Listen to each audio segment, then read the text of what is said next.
En esta clase número 11, ya la tercera clase de circuitos, vamos a dedicarnos especialmente a la potencia eléctrica, repasando algunas cuestiones básicas. Vamos a hacer finalmente un par de ejemplos y vamos a hablar un poco respecto de eh, agrupamiento de resistencias y capacitores y presentaremos dos circuitos un poco más complejos y los resolveremos convenientemente. Me gusta citar en esta clase en particular, eh, vamos en orden cronológico a James Watt y fíjense a James Joule, ambos mismo nombre. Eh, Watt fue un ingeniero mecánico escocés que hizo grandes aportes a la máquina de vapor que después impactaría de lleno en los avances de la revolución industrial, la primera revolución industrial. Y fíjense curiosidades que no quieren decir nada, pero muere un año después que nace James Joule, físico inglés, enormes aportes en varias áreas, pero la que nos va a interesar a nosotros es en la que se refiere al efecto Joule, en donde se establece una relación entre la corriente que circula a través de una resistencia y el calor que ella disipa. Bien, avancemos. Eh, Cuando uno habla de potencia, muchas veces suele confundir las cosas conceptualmente con energía. Repasemos la definición de potencia. La potencia es el cociente entre la energía y el tiempo. Esa sería una primera definición. En realidad, hablando de forma diferencial, potencia sería una suerte de cambio de energía por unidad de tiempo. Todos sabemos que se mide en joules por segundo y el joule por segundo en nuestro sistema se lo denomina watt. De manera tal que si yo quisiera ahora medir una energía, sí o sí tengo que conocer la potencia involucrada y el tiempo que esa potencia se dio lugar. Es decir, la energía sería la integral de la potencia en el tiempo. Esto que parece tan simple, generalmente nos suele traer algunos problemas, algunas confusiones. Alguna vez un gran profesor me dio esta siguiente similitud. Fíjense que la velocidad es la derivada del espacio respecto del tiempo. Nadie va a olvidar esta relación. Por lo tanto, el espacio es la integral de la velocidad a lo largo de un cierto tiempo. Nadie confundiría velocidad con espacio. Sin embargo, muchas veces es frecuente ver cómo se confunden potencia con energía. Entonces, eh, para tratar de establecer un primer recordatorio, la potencia es una suerte de velocidad o tasa de cambio de la energía en el tiempo. Uno está a una cierta distancia de un lugar. No está a una cierta velocidad separado un punto de otro. Entonces, de la misma manera no podemos confundir energía y potencia.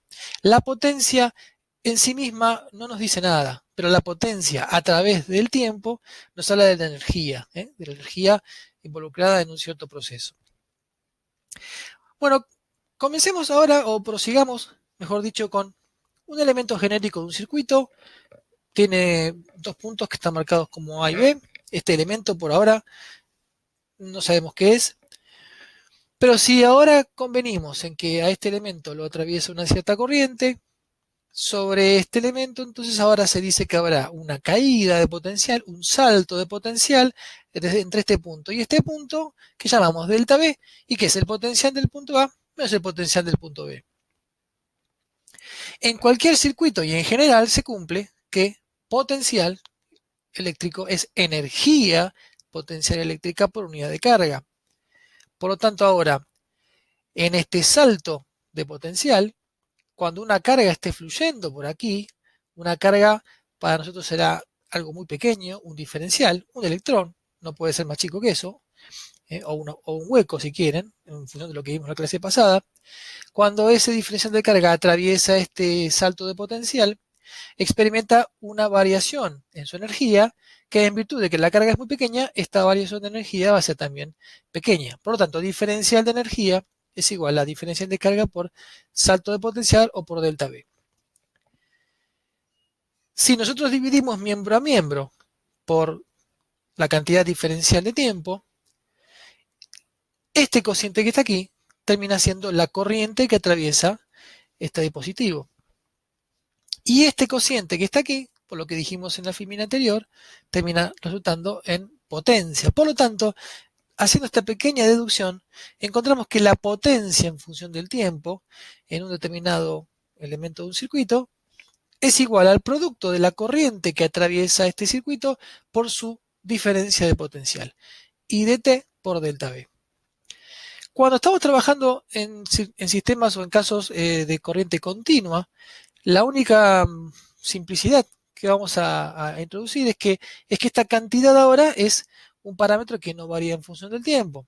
Entonces, en consecuencia, esta ecuación se transforma en esta otra ecuación, según la cual la potencia entonces es igual a I por delta V. El producto de la corriente por una diferencia de potencial será en unidades el producto de ampere por volt. Pues ampere por volt, entonces, tiene ya su nombre propio. El ampere por el volt es el watt. Entonces, si quieren después ustedes demuéstrenlo, demuestren que las unidades de ampere, o sea, los coulombs por segundo, por las unidades de volt, o sea, los joules sobre coulomb, nos dan una unidad que es precisamente la unidad del watt, la unidad de potencia en general, pero en este caso nosotros lo vamos a tomar como potencia eléctrica. Entonces, muy resumidamente, en un determinado circuito, sin importar lo que este circuito sea, si está atravesado por una cierta corriente, el salto de potencial por esta corriente que lo atraviesa nos va a dar la potencia que sobre este dispositivo se está dando lugar. Si ahora ese elemento, por ejemplo, fuese una fuente de fuerza electromotriz, una FEM de cierto valor epsilon, recordemos, una FEM ya viene asignado con, ya le asignamos esta polaridad, de manera que esta es una bomba de cargas que establecerá un cierto salto de potencial, que será justamente el valor de FEM de esta fuente, y sabemos que en general entonces esta FEM hará circular corriente como está marcado aquí en el circuito. De nuevo, una carga pequeñita que es arrastrada por el campo motriz de la FEM va a adquirir un incremento de energía diferencial que será el producto de esta carga por el salto, o la FEM en este caso, el valor de FEM, perdón, del dispositivo. Haciendo nuevamente lo que hicimos en la sección anterior, dividiendo miembro a miembro por el diferencial de tiempo, en forma arbitraria, llegamos a que si ahora ese elemento genérico es una FEM, la potencia involucrada en este dispositivo será la corriente que entrega la FEM por su valor de fuerza electromotriz. En un caso continuo, de nuevo, la corriente es un valor constante, y entonces decimos que si este dispositivo ahora es una FEM, esta FEM es capaz de generar una potencia que va a valer igual al producto de su valor de FEM por la corriente que entregue, en este caso, a un circuito. Vamos a decir que, de nuevo, esto es una convención, pero en nuestro caso resulta lógico pensar que una FEM entrega potencia, se la entrega a alguien más, se la entrega a un circuito. Por eso podemos decir que la potencia involucrada en una FEM siempre es una potencia entregada a algún circuito, a algún otro componente.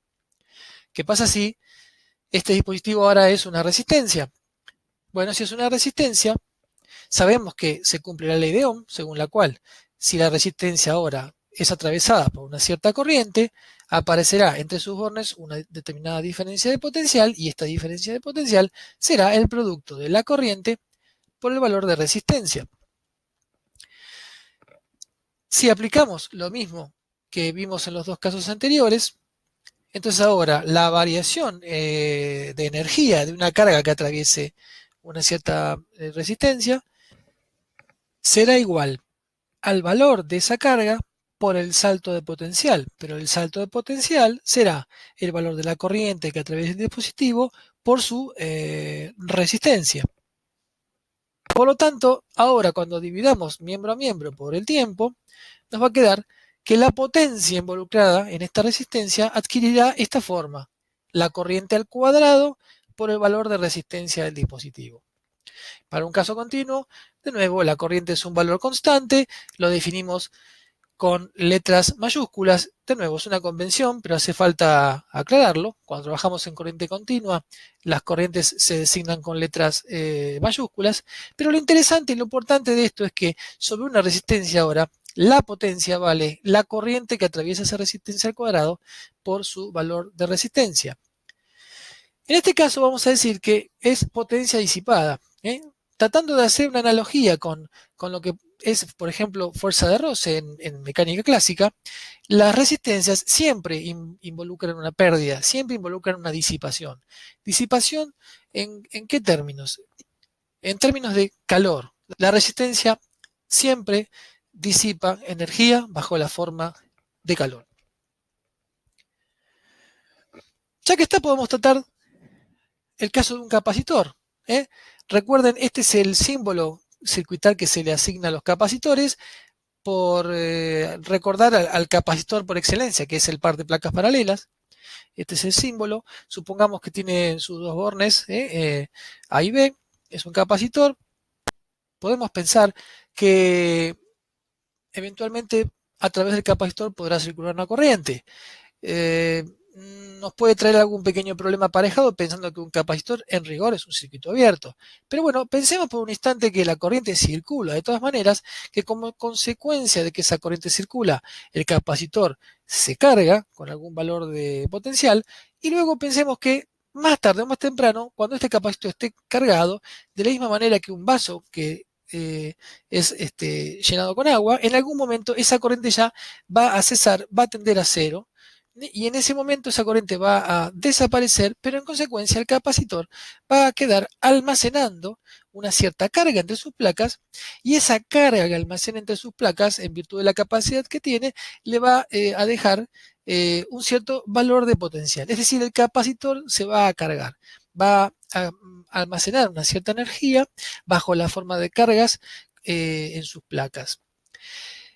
¿Qué podemos decir respecto de este asunto de si se carga o no se carga, si circula o no circula corriente? Bueno, pues nosotros podemos pensar que una corriente ingresa hacia el capacitor, pero nadie nos prohíbe pensar que, por ejemplo, electrones pueden irse de esta placa y de alguna manera llegar por otro camino a la placa que está enfrente. Entonces es posible concebir una corriente que circule a través de un capacitor, pero no de la forma convencional, es decir, la carga no puede saltar de una placa a la otra, pero sí puede migrar carga negativa de una de las placas, tornándola más positiva, y puede acumularse en la de enfrente siguiendo otro camino. Entonces, desde ese punto de vista, entonces sí admitimos que el capacitor se carga porque hay alguna corriente que circuló, pero circuló un cierto tiempo, en cuanto el capacitor adquiere un valor determinado que tiene que ver con las condiciones del entorno y en el circuito en el que está conectado, la corriente en algún momento termina haciéndose cero, dejando una carga almacenada y por lo tanto una diferencia de potencial entre sus bornes. De nuevo, todo portador que se desplace ahora a través de esta diferencia de potencial tendrá una cierta variación de energía, que será el valor de la carga por este salto de potencial. Ahora, si recordamos que en un capacitor se cumple que el salto de potencial es igual a la carga que tiene el capacitor dividido su capacidad, y reemplazamos su valor aquí, vamos a poder encontrar entonces la energía directamente integrando desde carga nula hasta un cierto valor de carga final que tenga este capacitor, este dispositivo, y en definitiva la expresión que nos queda es una expresión muy sencilla, que cuando la integramos y resolvemos, nos queda que la energía final almacenada en un capacitor será igual a un medio de la carga total que haya quedado en el capacitor dividido su capacidad. Eso es una energía almacenada. Pensemos que en un capacitor sí tiene sentido hablar en términos de energía, porque almacena efectivamente eso bajo la forma de la carga entre las placas y por tener una cierta capacidad. El capacitor en corriente continua, entonces, enfatizamos el hecho de que más tarde o más temprano en corriente continua, todas las corrientes que atraviesan capacitores se hacen cero, dejando una eventual carga entre sus placas, eso es importante, por lo tanto, dejando alguna diferencia de potencial que se obtiene a partir de la carga que haya quedado entre las placas dividido por su capacidad. esto que acabamos de decir aquí. Y finalmente reforzamos la idea de que de lo que sí se puede hablar en un capacitor es de energía almacenada, igual a un medio de su carga al cuadrado dividido su valor de capacidad, y van a ver que hay diferentes expresiones simplemente jugando con la relación, con la definición de capacidad. Entonces, así como podemos hablar de un medio de la carga al cuadrado sobre su capacidad, podemos hablar de un medio de la carga por la diferencia de potencial entre bornes de capacitor, o podemos hablar también de un medio de la capacidad por la diferencia de potencial entre bornes del capacitor elevado al cuadrado. Son estas expresiones equivalentes. Aquí muestro nada más un viejo amigo de las clases que en esta situación particular no lo vamos a poder hacer, que es un capacitor que yo siempre llevo. Este es un capacitor típico, lo llevo siempre a las clases y bueno, lo cargamos en vivo y lo dejamos en algún lugar durante toda la clase para demostrar que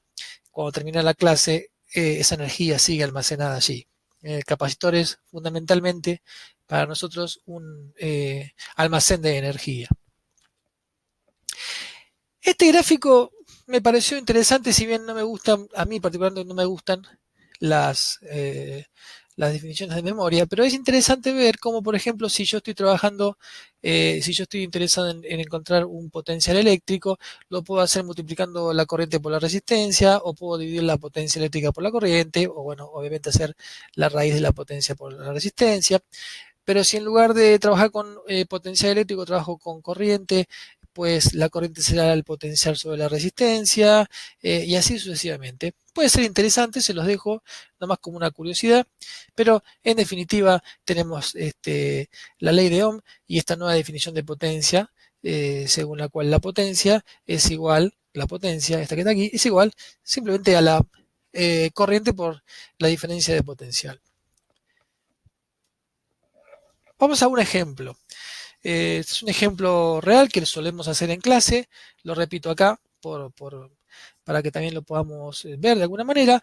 Esta es una batería eh, de 12 volts, 7 ampere hora, de las que se usan en las motos o en algunas centrales de alarmas, y aquí hay una lámpara, una vieja lámpara incandescente con un par de cables que se conectan a los bornes, que son estos que están aquí, que no se ven, pero este es el borne positivo de la batería y este es el borne negativo.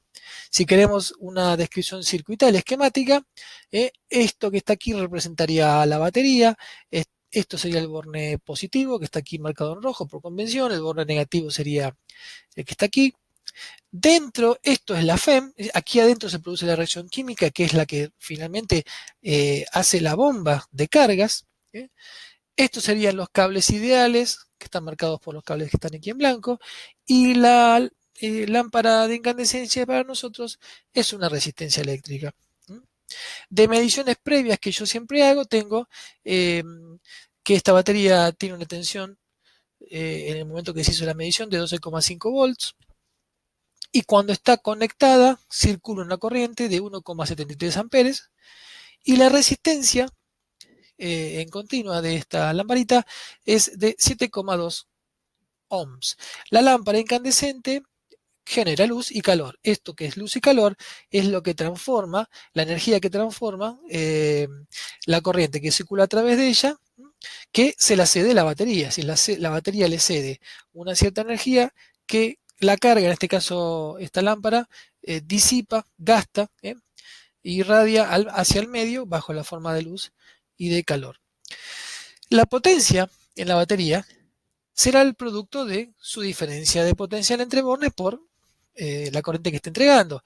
En este caso, a 12,5 volts y 1,73 amperes entregados a la lámpara, involucra una potencia de 21,625 watts. La potencia de la lámpara. Si yo quiero calcular la potencia de la lámpara es una resistencia, así que la potencia en la lámpara la puedo calcular utilizando la otra forma alternativa, según la cual es la corriente elevado al cuadrado por su valor de resistencia. Ese valor, a partir de los datos medidos reales, nos da 21,54 watts. Obviamente hay una pequeña discrepancia. Esa discrepancia es, en esencia, lo que nos pasa cada vez que tenemos que hacer mediciones. Es decir, cometemos algún error de medición por el equipo que tomó el valor de tensión o el que midió la corriente, etcétera, etcétera. Pero bueno, en cualquier caso, este es un ejemplo real con números reales de un caso concreto. La convención que vamos a utilizar, no quiero generar inconvenientes adicionales, pero en general, una batería, cuando entre sus bornes está entregando una corriente que sale por el borne positivo, en ese escenario nosotros decimos que la batería está entregando potencia. Razonablemente, si la corriente circula desde el borne positivo hacia la carga, suena o debería ser bastante razonable, ¿sí? Pero de todas maneras es una convención, dependiendo de qué es lo que nosotros definimos como sistema, qué es lo que definimos como circuito, etcétera, etcétera. Pero en líneas generales, si la corriente que entrega la batería circula en sentido de manera tal que sale corriente por el borne positivo, entonces esto es una batería que está entregando potencia a alguien más. Y en contraposición, si la batería ahora está recibiendo una corriente que está ingresando por su borne positivo, en este caso entonces la batería va a estar absorbiendo potencia. Es una convención. En el segundo ejemplo, quisiera charlar un poco de las FEMS reales. Las FEMS reales, como se ve en los libros y hay algunos ejercicios en la guía, son FEMS a las que se les agrega una pequeña resistencia en serie. En serie tiene que ver con que es atravesado por la misma corriente. Si algo está en serie, da lo mismo que esté por delante o por detrás. Es como un pasillo angosto. Más tarde o más temprano, la corriente atraviesa ambos elementos, pero bueno, esto es un modelo que representa, con esta resistencia pequeña, se quiere representar todas las pérdidas de la batería. No es algo real, pero es una modelización. Entonces, si ahora a esto lo llamamos FEM real, es decir, una FEM ideal con una cierta pérdida asociada, lógicamente, la FEM real va a entregar una energía a la carga y sabemos que la FEM tiene definidas ya las caídas, como siempre, están definidas, tienen que ver con los mecanismos internos, etcétera, etcétera, pero si la caída en bornes de la FEM es como la que se está marcando aquí, la polaridad, si quieren podemos decir también, es más, menos, entonces podemos pensar que va a hacer circular corriente en este sentido, en el sentido, si quieren, horario. Pero como consecuencia de que ahora esta FEM real tiene una resistencia interna asociada, y si es cierto que la corriente ahora va a circular en este sentido, es lógico pensar que va a haber una caída de potencial más por este lado, menos por este otro lado. Por lo tanto, ahora, la FEM real igualmente tendrá una polaridad positiva, en este caso arriba, negativa abajo, coincidente con la de la FEM ideal, porque hay que decir que esta caída va a ser siempre muy pequeña, si estamos tratando con una FEM real en buen estado. Pero ahora, si yo, por ejemplo, quisiera calcular cuánto vale este valor de FEM real, no necesariamente este valor de FEM real va a coincidir con este valor de FEM, obviamente la corriente está saliendo, sale por su borne positivo, por lo tanto esta batería está en uso y esta batería está entregando potencia a alguien más o a algo más. Podemos pensar, arrancar por este punto que está aquí marcado en azul. Yo a ese punto le voy a llamar potencial del borne menos, B sub M, B sub menos, perdón. Cuando ahora yo quiero ir desde este punto hacia este otro punto, al atravesar esta FEM ideal, voy desde un signo menos a un signo más. Por lo tanto, para mí es una elevación de potencial. Si es una elevación de potencial, yo puedo escribir ese término como más epsilon, donde epsilon va a ser el valor de FEM ideal. Si yo escribo estos dos términos así como están, yo estoy ahora calculando el potencial que hay en este punto. Pero yo quiero continuar un poco más, un paso más. Al atravesar entonces esta resistencia interna, veo que hay un signo más y luego un signo menos. Es decir, al atravesar esta resistencia, así como está marcada esta corriente, yo tengo que escribir que hay una caída de potencial. Por lo tanto, escribiré menos I por R. I por R es lo que la ley de Ohm nos dice que va a pasar con esta resistencia interna cuando sea circulada por esta corriente I. Por lo tanto, entonces ahora, todo esto que se acaba de escribir es igual al potencial al cual yo llego aquí. Ese potencial es el mismo que está aquí. Esto es un alambre ideal, ¿sí? Este que está aquí. Pero eso, en definitiva, es el potencial del borne positivo.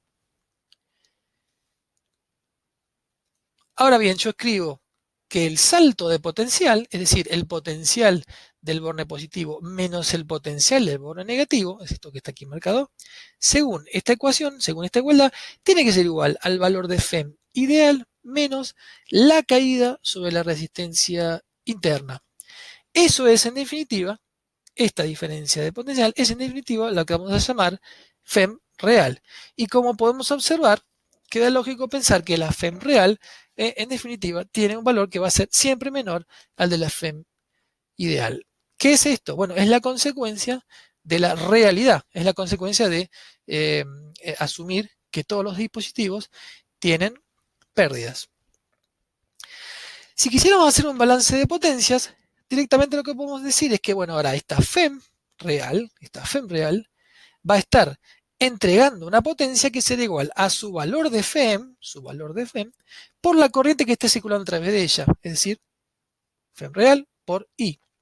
Si reemplazamos el valor de FEM real por lo que acabamos de calcular, es decir, el valor de FEM, el valor de FEM ideal menos las pérdidas en la resistencia interna, y resolvemos este término que está aquí, vamos a encontrar que la potencia de una FEM real es igual al valor de la FEM ideal por la corriente menos la corriente al cuadrado por el valor de la resistencia interna. Es interesante que veamos aquí estos dos términos, porque fíjense, el valor de FEM ideal por la corriente que circula, esto es la potencia entregada realmente hacia un circuito que esté más allá. Este término que está aquí en realidad representa el calor que se va a perder en la resistencia interna. Alguna vez ustedes habrán tenido en sus manos una batería, una pila, y habrán notado que está caliente. Bueno, es precisamente eso, de eso se trata. Esta resistencia interna modelada viene a representar todas esas pérdidas que no van a llegar nunca a la carga, porque se van a perder antes en calor simbólicamente en esta resistencia interna. Pero es interesante que veamos cómo este signo menos aquí y este término en definitiva es el que nos indica que hay una pérdida, y esa pérdida finalmente será calor.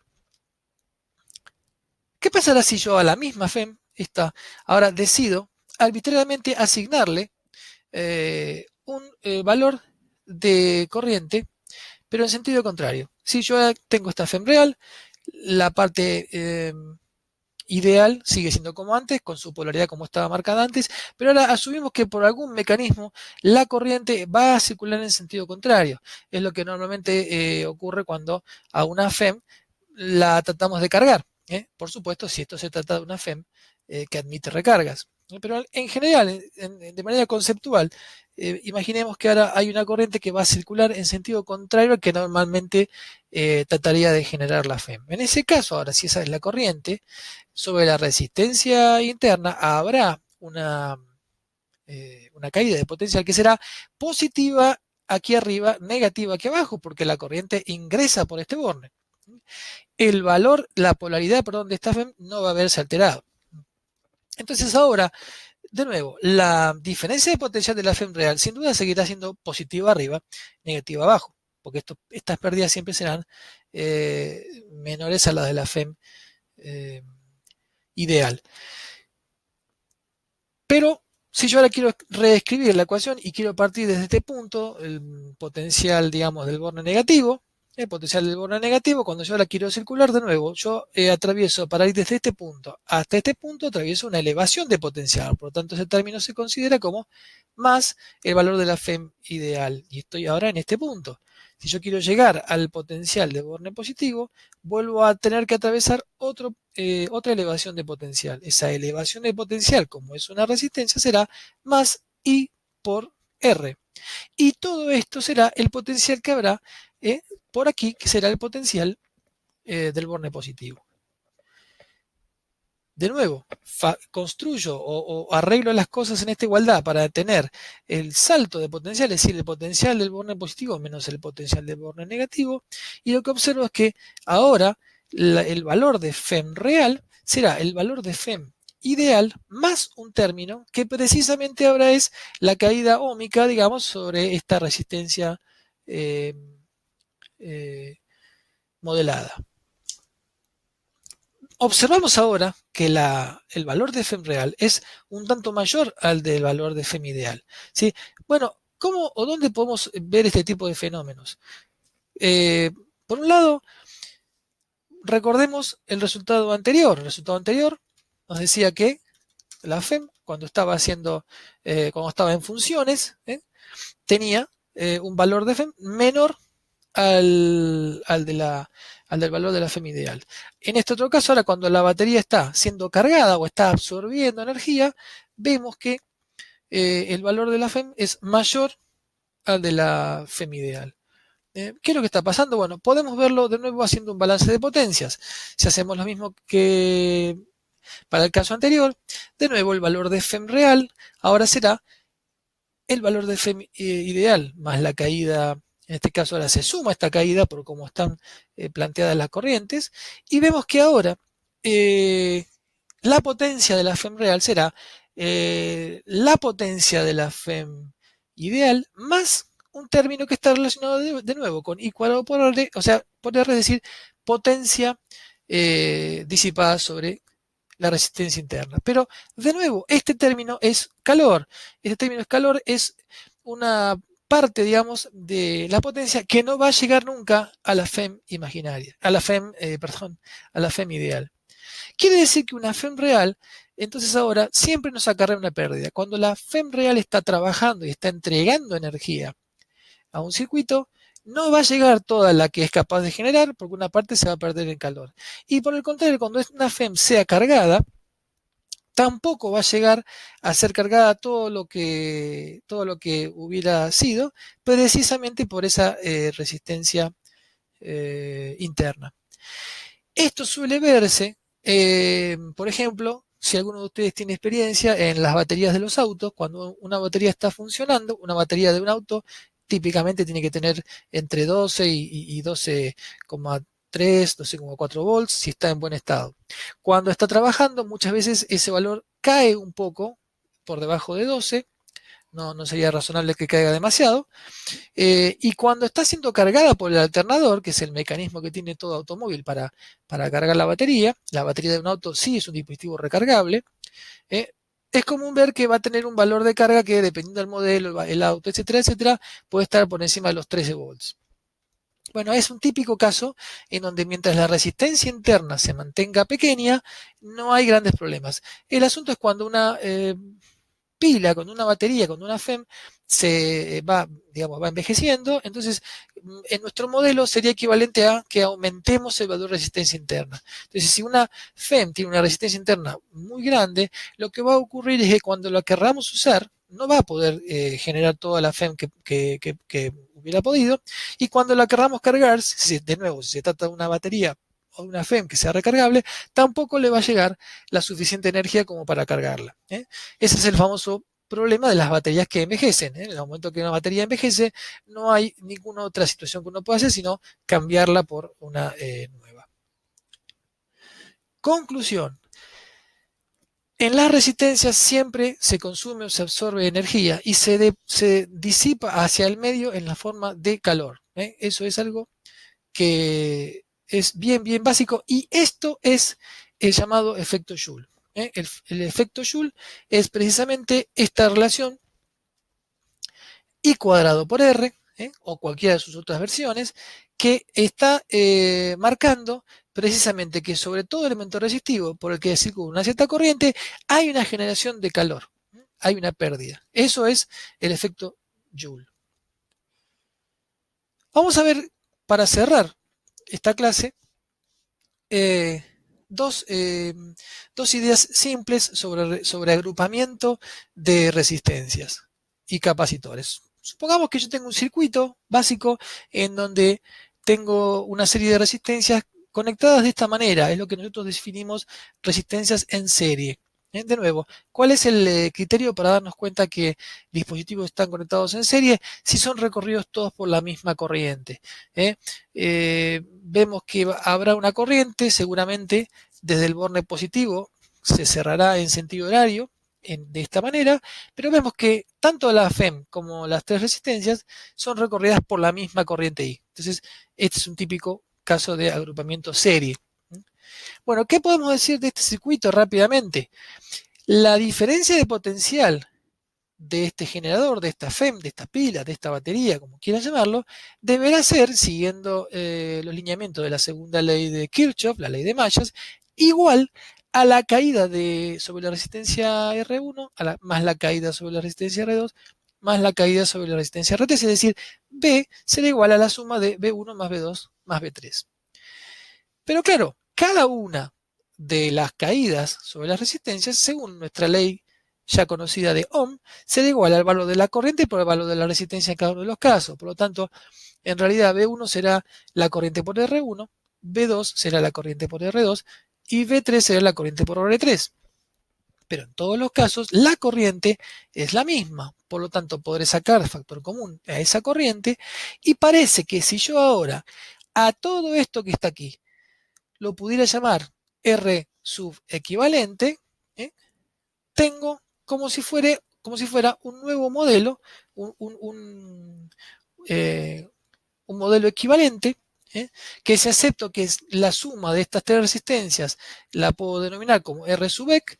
Entonces, es decir, de esta forma, el circuito se puede parecer a este otro que está aquí sobre la derecha. Es decir, un circuito conformado por una serie de resistencias en serie se ve desde el punto de vista de la corriente que va a entregar la FEM, se ve exactamente igual a como si yo tuviera una sola resistencia de valor R sub ec, donde ese valor de resistencia equivalente será directamente la suma de todas las resistencias que forman en serie.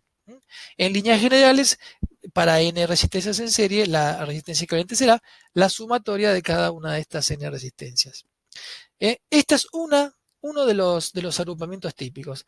Resistencias en serie son equivalentes a una única resistencia, donde ese valor de resistencia será la suma de todas las resistencias que están en el serie. ¿Qué será un agrupamiento de resistencias en paralelo? O el caso paralelo, bueno, de nuevo, o mejor dicho, en principio, para marcar una diferencia, elementos están conectados en paralelo cuando sobre cada uno de los elementos se ve la misma diferencia de potencial. Este circuito puede resultar confuso por las formas que tiene, pero en realidad, si ustedes lo ven, está este generador de FEM que con este cable lleva corriente hasta este nodo. Y debería ser claro para nosotros ya que todo este nodo que está aquí, estos tres conductores, están al mismo potencial B sub más, mientras que toda esta parte de aquí está al mismo potencial del bono negativo de la FEM. Cada una de estas resistencias R1, R2 y R3 están en paralelo, porque cada una de ellas tiene una diferencia de potencial entre bornes que es igual a la diferencia de potencial que genera la FEM. Por eso decimos que estas tres resistencias entonces están conectadas en paralelo. ¿Qué podemos decir adicionalmente a esto? Bueno, desde el punto de vista del potencial no podemos decir nada más porque cada una de las resistencias tendrá la misma diferencia de potencial. Pero sí se deberá cumplir por la primera ley de nodos, por la primera ley de Kirchhoff o ley de nodos, que la corriente que entregue el generador tendrá que ser igual a la suma de cada una de las corrientes que atraviesan cada una de las resistencias del paralelo. Entonces, será válido plantear una ley de nodos y decir que la corriente que entregue el generador, o la FEM, será igual a la suma de cada una de las corrientes por cada una de las resistencias, R1, R2 y R3. Aplicando la ley de Ohm, sabemos que la corriente I1, la corriente I2 y la corriente I3 serán iguales a cada una de las caídas sobre cada una de las resistencias sobre su valor de resistencia. Pero estas caídas B1, B2 y B3 son todas iguales a la caída del generador porque precisamente al estar en paralelo, cada uno de los elementos ve la misma diferencia de potencial. Por lo tanto, podemos sacar a una única tensión, que será la tensión del generador como factor común, y llegamos a la conclusión de que en realidad este circuito, si aceptamos que todo esto que está aquí, es decir, la suma de los inversos de cada una de las resistencias del paralelo, es igual a la inversa de una cierta resistencia R subequivalente, es esto que está marcado aquí, entonces ahora este circuito se comportará igual que este circuito, donde ahora esto que está aquí es el equivalente paralelo de estas tres resistencias, donde entonces ahora lo que se tiene que cumplir, cuidado con esto, es que la inversa de la resistencia equivalente será igual a la suma de las inversas de cada una de las resistencias. Hay que tener especial cuidado aquí. ¿Okay? 1 sobre la resistencia equivalente será igual a 1 sobre R1 más 1 sobre R2 más 1 sobre R3. O en líneas generales, el inverso de la resistencia equivalente será la sumatoria de los inversos de cada una de las resistencias. De nuevo, ¿qué hacemos? ¿Cuál es el objetivo de hacer esto? A veces lo que queremos es simplificar los circuitos un poco, de manera tal entonces que en lugar de tener un circuito complejo como este con 1, 2, 3 mallas y 2 nodos, lo podemos resolver como un circuito único de una sola malla, en donde lo que hacemos es reemplazar estas tres resistencias por una única resistencia siguiendo esta fórmula. Veamos un pequeño ejemplo. Tenemos un generador de 12 volts que está conectado, como se muestra, a una resistencia de 400 ohms entre los puntos A y B, y luego vemos que entre los puntos B y C hay dos resistencias de 500 ohms y 700 ohms respectivamente, que están ellas entre sí conectadas en paralelo, pero a su vez este paralelo de resistencias está en serie con el generador de 12 volts. Entonces, lo que podemos hacer es ustedes pueden hacerlo cuando quieran, pero bueno, 1 sobre 500 ohms más 1 sobre 700 ohms será igual a 1 sobre la resistencia equivalente. Esa resistencia equivalente, si ustedes hacen la cuenta, va a dar aproximadamente 290 ohms. Esos 290 ohms son equivalentes a tener estas dos resistencias en paralelo. Entonces, en lugar de escribir este paralelo, yo ahora escribo esta única resistencia. Y ahora puedo tranquilamente considerar que estas dos resistencias están en serie. Siempre estuvieron, lo que pasa es que esta resistencia estaba en serie con el paralelo. Pero ahora es mucho más simple de ver. Por lo tanto, entonces ahora, primero pasé de un equivalente paralelo a esto y ahora estas dos resistencias en serie serán equivalentes a una única resistencia serie de 690 ohms. Así que entonces una batería de 12 volts va a entregar una corriente igual a 12 volts sobre 690 ohms. Y eso es una cuenta muy fácil de hacer y es mucho más simple que andar resolviendo, fíjense, este circuito que inicialmente se lo ve como con dos mallas, dos nodos. Aquí este circuito vamos a tener que resolver con tres ecuaciones en linealmente independientes y sin embargo este circuito lo resolvemos en forma inmediata porque la corriente que circulará por aquí será la diferencia de potencial que la FEM pone entre bornes de esta resistencia equivalente sobre el valor de resistencia calculado. ¿Qué pasa con los capacitores cuando se los agrupa en forma serie? Como por ejemplo marca este diagrama de aquí. Bueno, en este caso, de nuevo, si están en serie es porque la corriente de alguna manera ha sido la misma en cada uno de los componentes. Por lo que dijimos antes, es un poco complicado decir que la corriente circula en este sentido, aunque las polaridades de cada uno de los capacitores obedecería a esa lógica. Bueno, de nuevo, nadie nos prohíbe pensar que un electrón es sacado de aquí y llevado aquí, y que como consecuencia de ese electrón que llegó aquí, un electrón fue repelido hasta aquí y ahora este nuevo electrón que llegó aquí repelió a otro electrón de aquí que llegó aquí. Con lo cual yo acabo de cargar cada uno de los capacitores con un signo igual al de un electrón, como si un electrón hubiera circulado en este sentido. Entonces es una manera un poco coloquial de mostrar cómo los capacitores se pueden cargar como si hubiera circulado una corriente a través de ellos, cuando en realidad lo que pasa es que hay un movimiento de cargas en sentido contrario. Bueno, ¿qué es lo que se va a cumplir aquí? Que esta diferencia de potencial, por la ley de Mayos o segunda ley de Kirchhoff, será igual a la suma de cada una de las caídas sobre cada capacitor, es decir, la tensión sub AB será igual a la tensión sobre el capacitor 1 más la tensión sobre el capacitor 2 más la tensión sobre el capacitor 3. Si recordamos la definición de capacidad es carga sobre diferencia de potencial en módulo, por lo tanto, la diferencia de potencial sobre cada uno de los capacitores será la carga que cada uno de ellos tenga dividido por su valor de capacidad. Sacamos factor común Q. ¿Por qué hacemos eso? Bueno, porque en rigor lo que tenemos que pensar un poco más es que Si la corriente que atravesó a este sistema fue siempre la misma y durante el mismo tiempo, cada uno de estos capacitores necesariamente tuvo que almacenar la misma cantidad de carga. Por lo tanto, Q1, Q2 y Q3 son en realidad una única carga genérica Q que yo acabo de sacar de factor común. Por lo tanto, la diferencia de potencial que la FEM genera entre este punto y este punto, es decir, entre A y B, será igual a la carga neta Q que cada uno de estos capacitores tiene sobre una cierta capacidad equivalente que acabo de denominar aquí. Si es cierto entonces que la inversa de esta capacidad equivalente es igual a la suma de las inversas de cada una de las capacidades. Es una simple equivalencia. Por lo tanto, entonces, ahora, tener capacitores conectados en serie es equivalente a tener un único capacitor cuyo valor sea ¿eh? la inversa de la suma de sus inversas. O de nuevo, 1 sobre el capacitor equivalente es igual a la suma de las inversas de cada uno de los capacitores.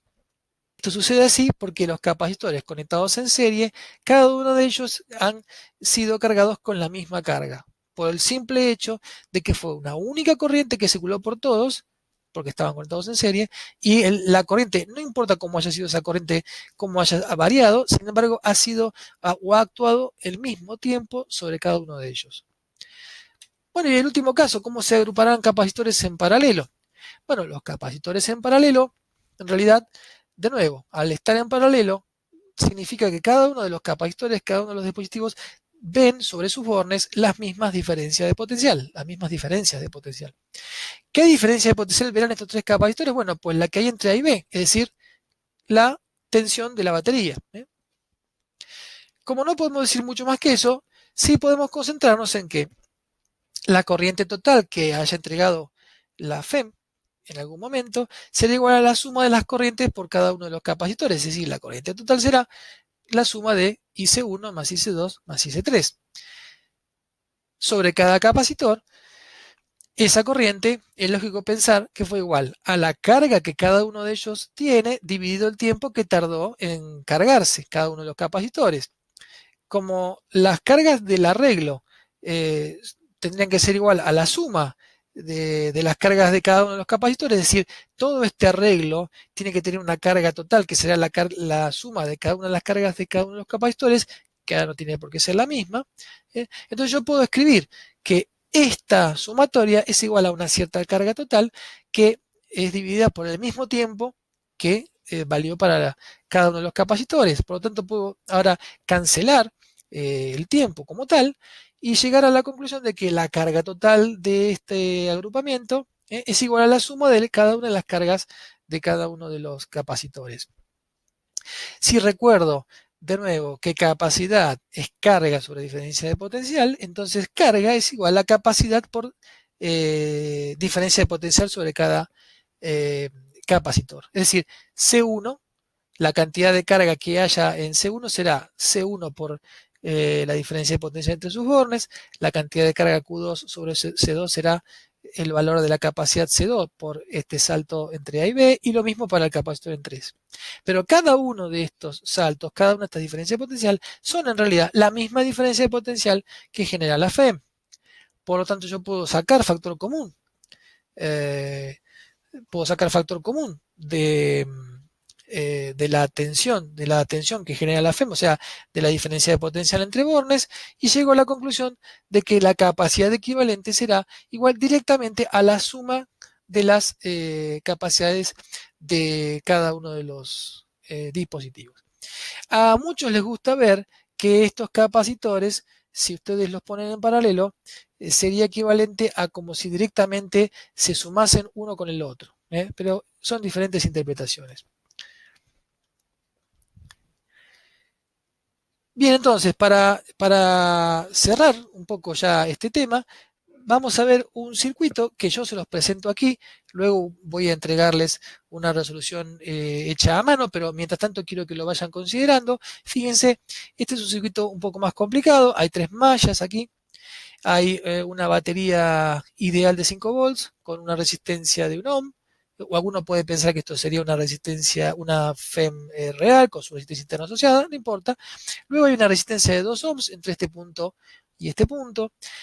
Hay un cable que está uniendo este punto con este, con este y con este. Y luego hay una rama en donde hay un capacitor de 2 microfarads de valor con una resistencia de 4 ohms que se cierra por aquí.